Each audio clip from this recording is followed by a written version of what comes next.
وليكن الله ورسوله والذين آمنوا الذين يقيمون الصلاة ويؤتون الزكاة وهم راكعون.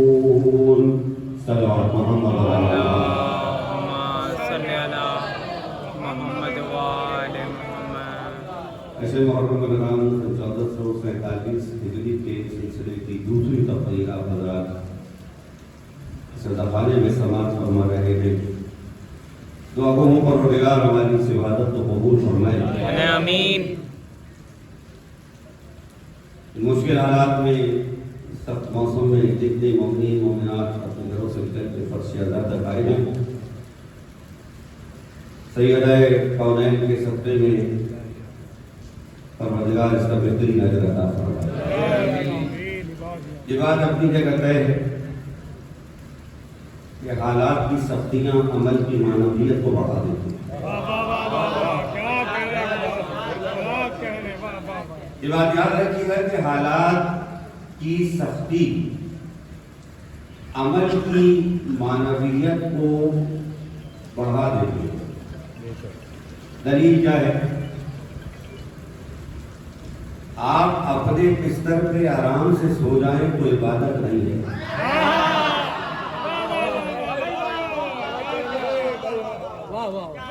سونا کیا ہے؟ سونا ایک عمل ہے. ہر کسی کو سونا یہ سب کو آتی. بھائی میں اپنے بستر پہ کمرے میں آرام سے پنکھا چلا کر سو جاؤں تو سونا ایک عمل ہے جس کا درجہ عبادت کا نہیں ہے. لیکن اگر حالات بدل جائیں،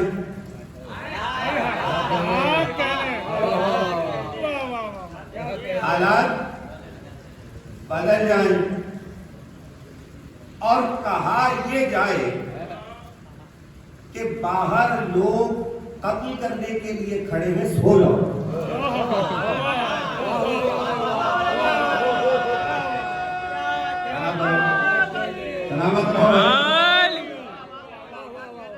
عمل کی معنویت کیفیت کے حساب سے دیکھی جاتی ہے کہ جو عمل انجام دیا گیا وہ کس کیفیت میں انجام دیا گیا.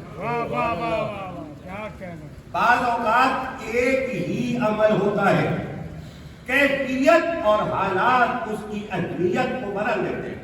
بھائی کوئی اپنے بستر پہ سو جائے تو عبادت نہیں ہے، لیکن اگر کوئی شب ہجرت رسول کے بستر پہ سو جائے تو اس کی عظمت، اس کی اہمیت اور اس کا ثواب اتنا ہے. اب توجہ رکھیے گا، میں حوالہ کیے بغیر کے سیشن میں آگے نہیں پڑھوں گا. کتاب مولا علی کی شان میں 1000 احادیث، یہ وہ کتابیں ہیں جو میرے یہ سننے والے جو بیٹھے ہیں یہ کتابیں خریدیں اور اپنے گھر میں رکھیں. جیسے بچہ ہر جماعت کا کورس لیتا ہے نا، تیسری، چوتھی، پانچویں، چھٹی، ساتویں، آٹھویں، ہر کلاس کا کورس الگ الگ ہوتا ہے. تو میں سمجھتا ہوں ہر سال کے محرم میں علماء کی یہ ذمہ داری ہے کہ وہ کچھ نئی کتابیں اہل ایمان کے حوالے کریں. کبھی سال گزشتہ یہ کتاب بتائی تھی، اب اس سال آپ مومنین یہ کتاب خریدیں، خود بھی پڑھیں، اپنے بچوں کو بھی پڑھائیں. اس کا ایک طریقہ یہ ہے کھانا کھانے کے بعد اگر گھروں میں یہ روایت قائم ہے تو بہت اچھا ہے، ورنہ اس موبائل نے تو سب کچھ ختم کر دیا، مصیبت کر دی. کھانے کی میز پر اگر بیٹھے اور آپ کے ساتھ آپ کے بچے بیٹھے ہیں تو مجلس میں آتے، ائمہ تعلیم کی فضیلت اور عظمت کی کتاب کا کوئی ایک صفحہ روز پڑھ لیا کریں. آپ کے رزق میں بھی برکت ہوگی، آپ کا بیٹھنا بھی عبادت ہوگا. میں یقین سے کہہ رہا ہوں، نیچر بلاغہ سب کے گھر میں، صحیح پیسے جاتیہ سب کے گھر میں، اگر آج کی اس مجلس سے یہ تبرک لے جائیں، میں یہ نہیں کہہ رہا کہ آپ پوری کتاب ایک مہینے میں ختم کریں، آپ ایک نیت کریں کہ میں ایک صفحہ پڑھوں گا، مثلا میرے مولا کی ایک دعا. آپ کھانے کے بعد اپنے بچوں کو لے کے بیٹھیے، میرے ایمان کی ایک دعا پڑھ لیجیے، اور اگر آپ حالات کے حساب سے نکال کے پڑھیں گے تو آپ کو اور خوشی ہوگی. اب مثلا میرے چوتھے امام کا ایک جملہ ہے جو مجھے بہت پسند ہے اور میں بہت پڑھتا ہوں. چوتھے امام کا جملہ ہے جو میں بہت دفعہ دہراتا ہوں، پڑھتا ہوں، اور خدا کی قسم یہ بڑی خوبصورت سی بات ہے، جانا مجھے واپس کتاب تک ہے، کتاب کی حدیث سناؤں گا پھر آگے آؤں۔ چوتھے امام کا جملہ صحیفہ سجادیہ، حمد ہے اس پروردگار کی جو ہواؤں کا وزن جانتا ہے۔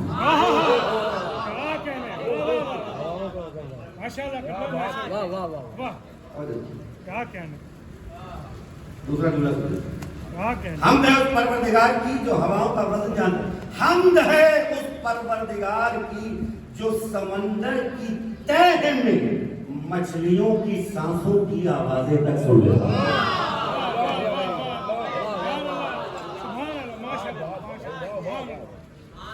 اور تیسرا جملہ جو معصوم کے روپ میں سنا رہا ہوں، حمد ہے اس پروردگار کی جس تک اپنی بات کے منتقل کرنے کے لیے لفظوں کے سہارے کی ضرورت نہیں ہے۔ یہ واقعی ایسے جملے ہیں کہ اس میں انسان داد دے کے روئے کیا۔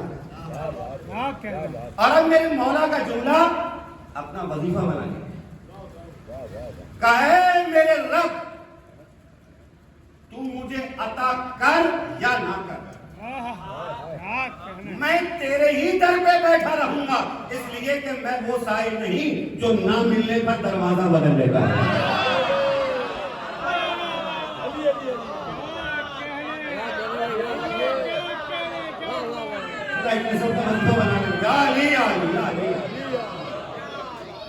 امام کا جملہ ہے کہ میں وہ سائل نہیں جو نہ ملنے پر دروازہ بدل لیتا ہے، تو عطا کر تو بھی میں راضی،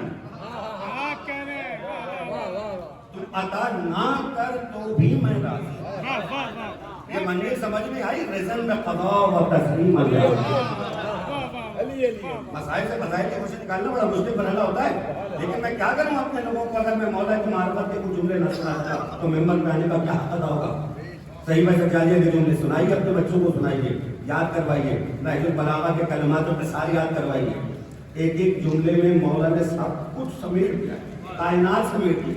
جب کلمات و قصار سمجھ میں آنے لگی نا تو پھر باتوں کو کھولیے گا۔ ایک مدرس کی طرح کتاب پڑھنے کا طریقہ بھی بتا رہا ہوں۔ اگر نہج البلاغہ آپ نے پڑھنا شروع کی اس طرح سے کہ آپ نے پہلا خطبہ پہلے دن پڑھا، 1 سال تک پڑھتے رہیں گے آپ اور اسی میں گھومتے رہیں گے، اسی میں گھومتے رہیں۔ کیا کروں، ایسی ایسی باتیں لکھی اس میں، ہر بلندی کے بعد ایک نئی بلندی، ہر بلندی کے بعد ایک نئی بلندی، ہر بلندی کے بعد ایک۔ ایک فرانس کا محقق جب نہج البلاغہ کا پہلا خطبہ پڑھتا ہے تو وہ یہ لکھتا ہے کہ پہلا خطبہ پڑھنے کے بعد میں اس نتیجے پہ پہنچا ہوں، یا تو کائنات اسی نے بنائی ہے،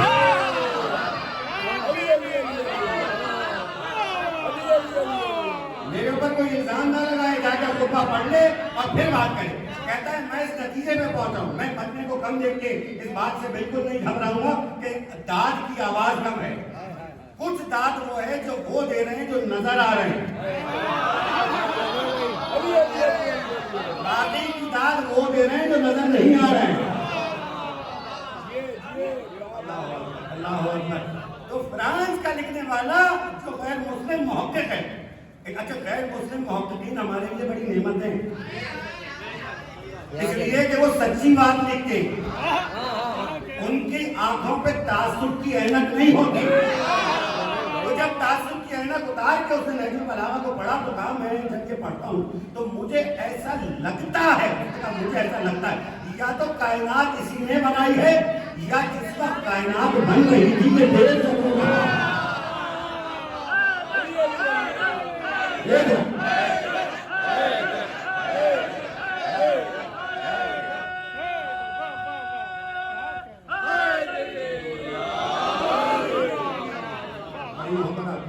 میرے والد مرحوم پروفیسر سردار نقوی صاحب کا جملہ سنیے، نہج البلاغہ پہ تقریر کرنے میں کہا ہوں میں مولا کے فضائل میں جب علم کے باب پہ بات کروں گا تو میں نہج البلاغہ پہ بات کروں گا، اور یہ بہت محنت کرنے کے بعد یہ چیزیں ہیں جو میں نے کھنگال کے نکالی ہیں، ڈھونڈ کے نکالی ہیں مولا کے فضائل اس انداز میں کہ کوئی یہ نہ کہہ سکے ارے وہ کیا پڑھ رہے ہیں بس وہی پرانی باتیں، حالانکہ وہی پرانی باتیں ہی سنانی چاہیے، وہی پرانی باتیں سنانی چاہیے۔ بابا لکھتے ہیں، اب مجھے نہیں پتا جملے میں کتنی داد ملے گی، دہراؤں گا ضرور، جب دہراؤں پہلے بتا رہا ہوں تو کوئی یہ نہ کہ یہ پہلے سن چکے ہیں تو داد اس وقت برابر دیجیے گا۔ پیغمبر کی حدیث ہے علی قرآن کے ساتھ اور قرآن ہے، قرآن علی کے ساتھ اور علی قرآن کے ساتھ۔ اب ذرا دیکھیے ڈیریویشن سمجھا رہا ہوں میتھمیٹکس کی طرح۔ بابا لکھتے ہیں، پروفیسر سردار نقوی صاحب لکھتے ہیں کہ قرآن ہے اللہ کا کلام۔ میں میتھمیٹکس کی طرح ڈیریویشن سمجھا رہا ہوں، علی قرآن کے ساتھ قرآن علی کے ساتھ۔ کہتے ہیں قرآن ہے اللہ کا کلام، نہج البلاغہ ہے لسان اللہ کا کلام۔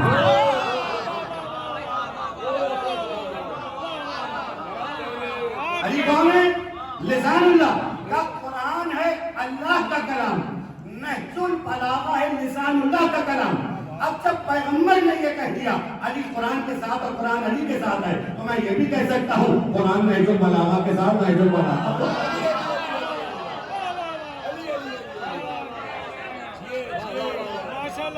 ضرور ہدیہ کریں گے محمد والے محمد۔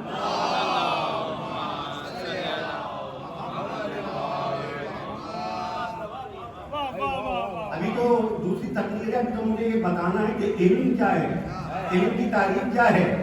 ہمارے مسلمان لوگ علم کی تعریف، علم علم علم علم کی بات، علم ہے کیا؟ علم کہتے کس کو ہیں؟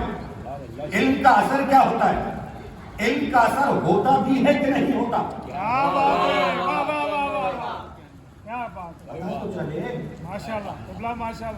علم کہتے کس کو ہیں؟ یہ ساری باتیں ہدیہ کرتے ہیں۔ کیا علم ہر کسی پر اثر انداز ہوتا ہے یا نہیں؟ کیا صرف کتابیں پڑھ لینا ہی علم ہے؟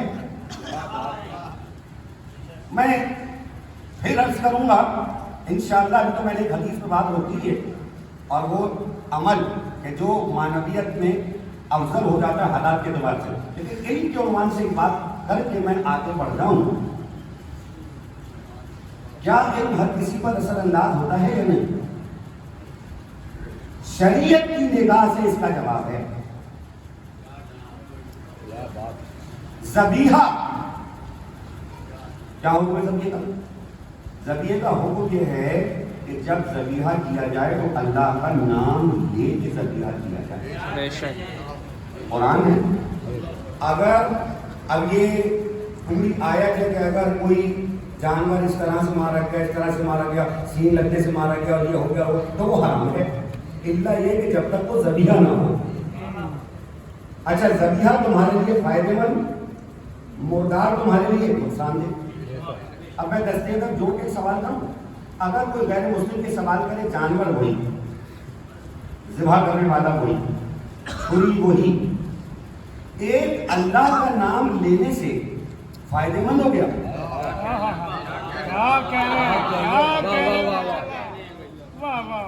ایسا سوال نہیں، بھائی ذبح کر رہے ہیں، اب ذبح کروا رہے ہیں، کسی نے اللہ کا نام نہیں لیا، حرام ہے بے شک۔ جانور وہی، گوشت وہی، چھری وہی، سب کچھ وہی، جو چیز فائدے مند تھی نقصان دہ ہو گئی۔ میں بات پہنچا سکوں، میں شریعت سنا رہا ہوں، میں حدیث سناؤں گا، میں قرآن کی آیتیں آپ کے حوالے کر رہا ہوں۔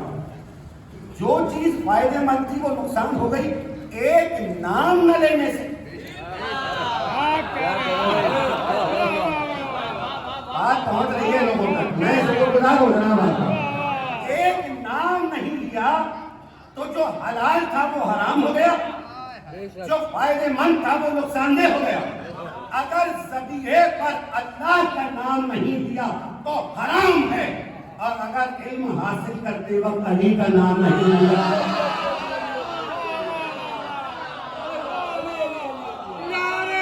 علی مولا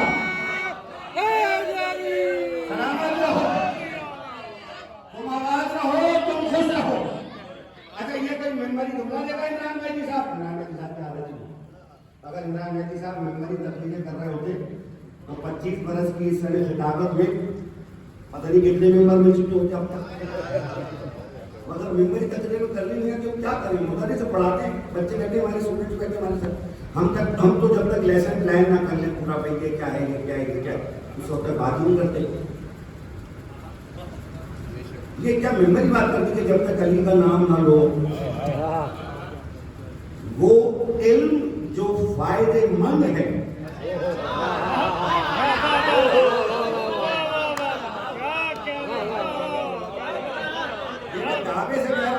اگر علی کا نام نہ لو تو وہ علم جو فائدے مند ہے وہ الٹا نقصان دہ ہو جائے. کلیم سورہ جمعہ میں آیت اللہ ناصر مکارم شیرازی صاحب کی تفسیر جا کے پڑھیے گا. پیغمبر نے فرمایا بہت سے عالم ایسے ہیں.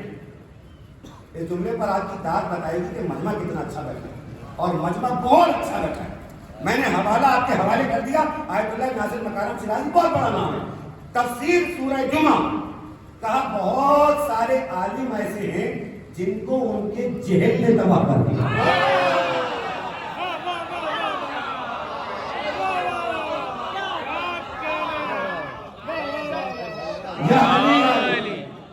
تم مجھ سے مانوس ہو میں تم سے مانوس ہوں ایک جملہ کہہ کر آگے بڑھو. پیغمبر کی حدیث ہے پیغمبر کی حدیث ہے بہت سے عالم ایسے ہیں جن کو ان کے جہل نے تباہ کر دیا.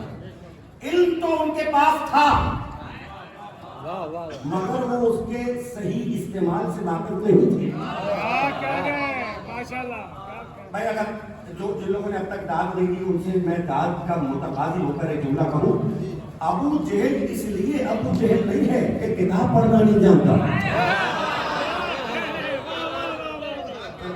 سرکار محبت کرنے والے لوگ ایسے ابو جہل اس لیے ابو جہل نہیں ہے کہ کتاب پڑھنا نہیں جانتا. اور ابو جہل ہونا اور ہے. ابو جہل جاہل نہیں ہے جہالت کا باپ ہے. جہالت کا باپ ابو جہل ہے. کیوں بھائی کہ کتاب پڑھنا نہیں جانتا کہ کتاب پڑھنا تو جانتا تھا. اللہ اکبر. اب جملہ میرا پھر حدیث کی روشنی حدیث آپ میں میں جلدی سے حوالے کر کے آگے بڑھوں. ابو جہل جہالت کا باپ کسی کو کتاب پڑھنا نہیں جانتا تھا کہ کتاب پڑھنا تو جانتا تھا مگر اپنے زمانے کی حجت کا دشمن تھا. بھائی بھرپور بات کو تو جملہ کہہ کر آگے بڑھو. جو اپنے زمانے کی حجت کا دشمن ہو وہ اپنے زمانے کا ابو جہل ہوتا ہے.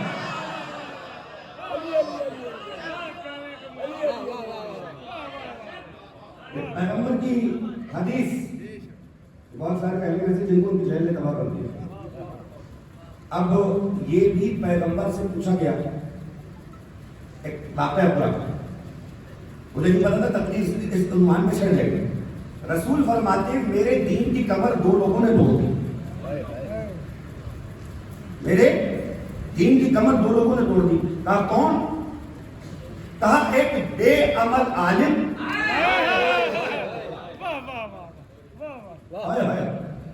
ایک بے عمل عالم اور دوسرے جاہل عبادت گزار.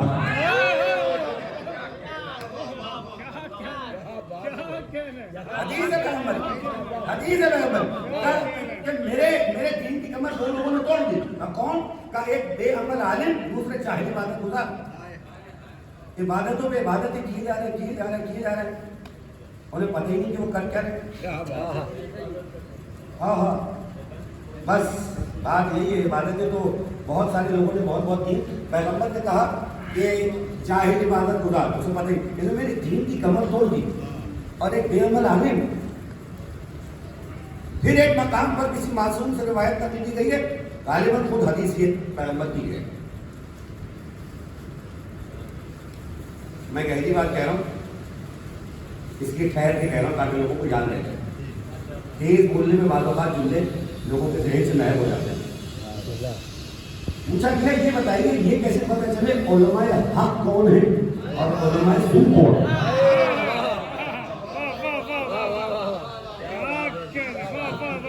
خدا کی قسم اگر میری کوئی بڑی سوشل میڈیا ٹیم ہوتی ہے تو آج کی تقریر کا ایک ایک جملہ جو ہے وہ کلپ بن کے ہزاروں کی تعداد میں شیئر ہو. کیا بات ہے، کیا بات. یہ کیسے پتہ چلے کہ علماء حق کون ہے اور علماء سو کون ہے؟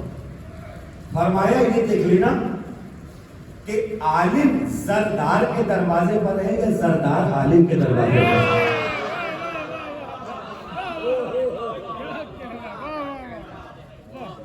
وہ عالم جو حاکمان وقت کے دروازے پر کھڑے رہتے نا. کیا بات ہے، کیا بات. علماء حق نہیں. تاریخ اسلام کا سب سے بڑا مسئلہ یہ رہا ہے عالم سارے دربار میں رہے ہیں. تو کہا علم اس وقت تک فائدہ نہیں دے گا جب تک کہ علی کی ولایت شامل نہ ہو، علی کی محبت شامل نہ ہو وہ علم فائدہ نہیں دیتا.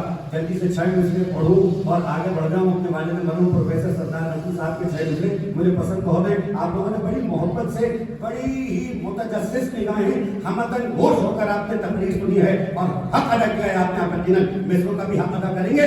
سرخی علم علی، عشق کا عنوان علی. ذرا ساتھ جوڑنا بھائی، ساتھ جوڑنا. سرخی علم علی، عشق کا عنوان علی، سختی عدل علی، نرمی احسان علی، کشتی نوح علی، نوح کا طوفان علی، لوح محفوظ علی بولتا قرآن.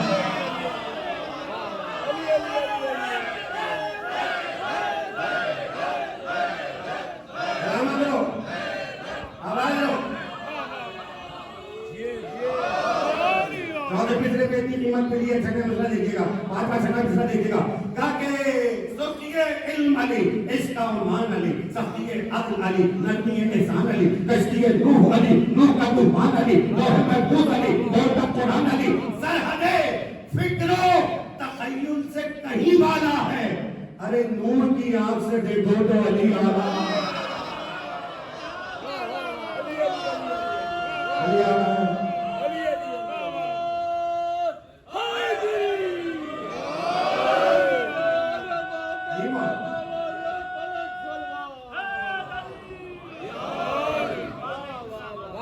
ہے نور کی آنکھ سے دیکھو. موضوع گفتگو ہی رکھا فضائل امیر المومنین، خصائص امیر المومنین. جلدی سے سرنامہ کلام کی آیت کا تھوڑا سا پس منظر سمجھا دوں اور پھر وہ مقدمہ کہ جس کو صحیح کر رکھتے ہوئے میں نے یہ موضوع منتخب کیا اور اس پر بات کرنے کی کوشش کروں گا. انما ولیکم اللہ ورسولہ والذین آمنوا الذین یقیمون الصلاۃ ویؤتون الزکاۃ وهم راکعون. سورہ مائدہ قرآن مجید کا 5واں سورہ. اس کی یہ آیت وہ ہے کہ ہر مومن کے نگینے قلب پر نقش ہے. جس کے دل میں یہ آیت نہ ہو پھر وہ مومن نہیں ہے.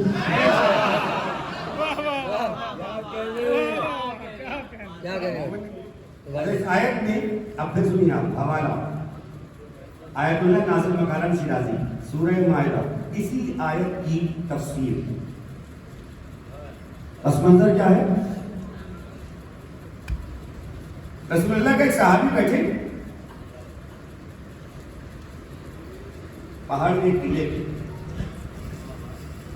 منظر خدا کرے کہ میں بیان کر سکوں. پہاڑ کے ٹیلے پہ بیٹھے، ساتھ ان کے رسول کے دیگر صحابہ بھی بیٹھے اور وہ پیغمبر کی حدیثیں بیان کر رہے ہیں. کیا قال رسول اللہ انا و علی من نور واحد.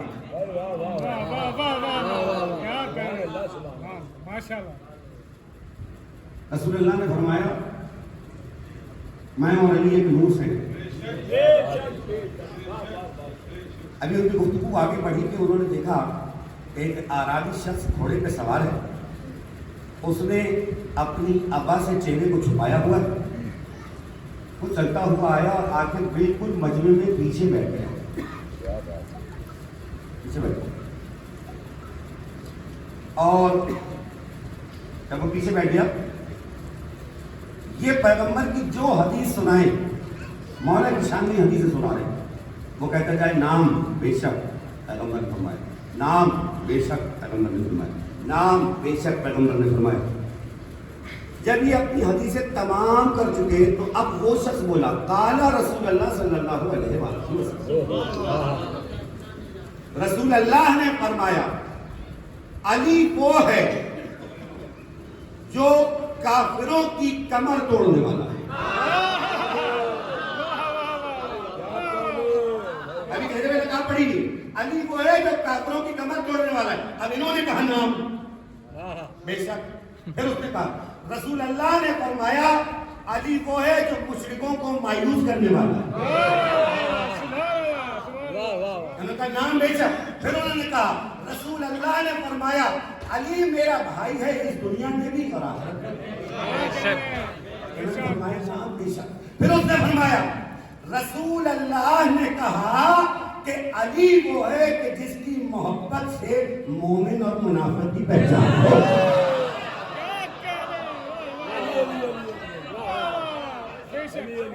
اس کی محبت سے مومن اور منافق کی پہچان ہوگی۔ علی وہ ہے کہ اس کے ذریعے سے مومن اور منافق کی پہچان ہوگی۔ کہا بے شک۔ پھر کہا کہ پیغمبر نے فرمایا علی وہ ہے جو نیک اور آزاد لوگوں کا سردار ہے۔ کہا نام بے شک۔ پیغمبر نے فرمایا کہا علی کے چاہنے والے ہی وہ ہیں جو جنت میں جائیں۔ کہا بے شک پیغمبر نے فرمایا۔ کہا کہ پیغمبر نے فرمایا کہ علی ہی وہ ہے جو جنت اور جہنم کا تقسیم کرنے والا ہے۔ کہا بے شک پیغمبر نے فرمایا۔ کہا کہ پیغمبر نے فرمایا کہ علی وہ ہے کہ اللہ اس سے محبت کرتا ہے، یہ اللہ سے محبت کرتا ہے۔ کہا بے شک۔ اب جب علی کی شان میں اتنی حدیثیں وہ فرما چکے، ایک بار اس صحابی نے مجھ سے کہا ارے بھائی تم نے جتنی حدیثیں سنائی یہ سب سچ ہے، ذرا چہرے سے نقاب تو ہٹے۔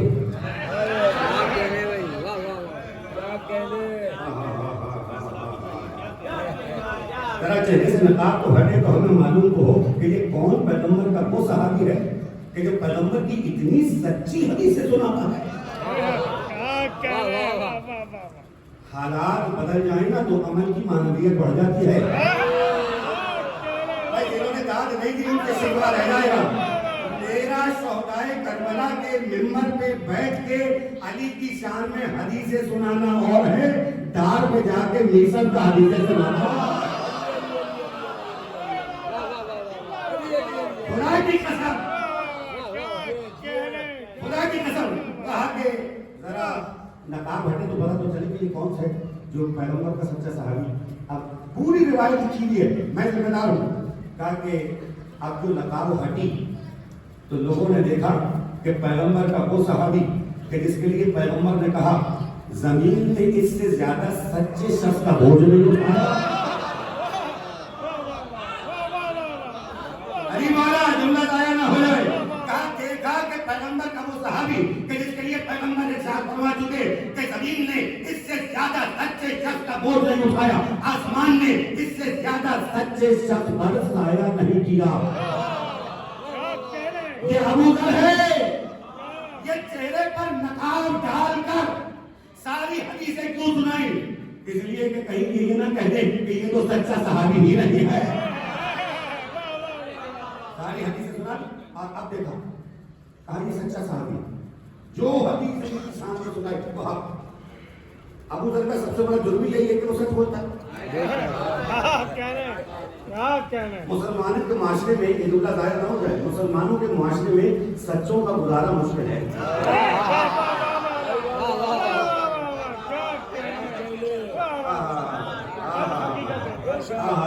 تم آباد رہو، تم شاد رہو، مولا تمہیں سلامت رکھے۔ علی کے ذکر پر کھلے ہوئے چہرے ہمیشہ کھلے رہے اور علی کے ذکر پہ بگڑے ہوئے چہرے ہمیشہ بگڑے رہے۔ میں 4 مصرے میں بات نہیں کہ سناتا ہوں اور آگے بڑھ جاتا ہوں۔ دل میں آباد غم عشق کے پیغمبر رکھنا۔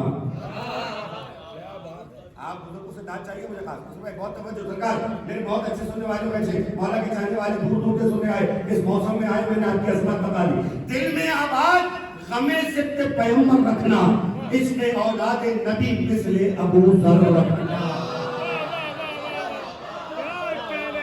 اس میں اولاد نبی مثل ابو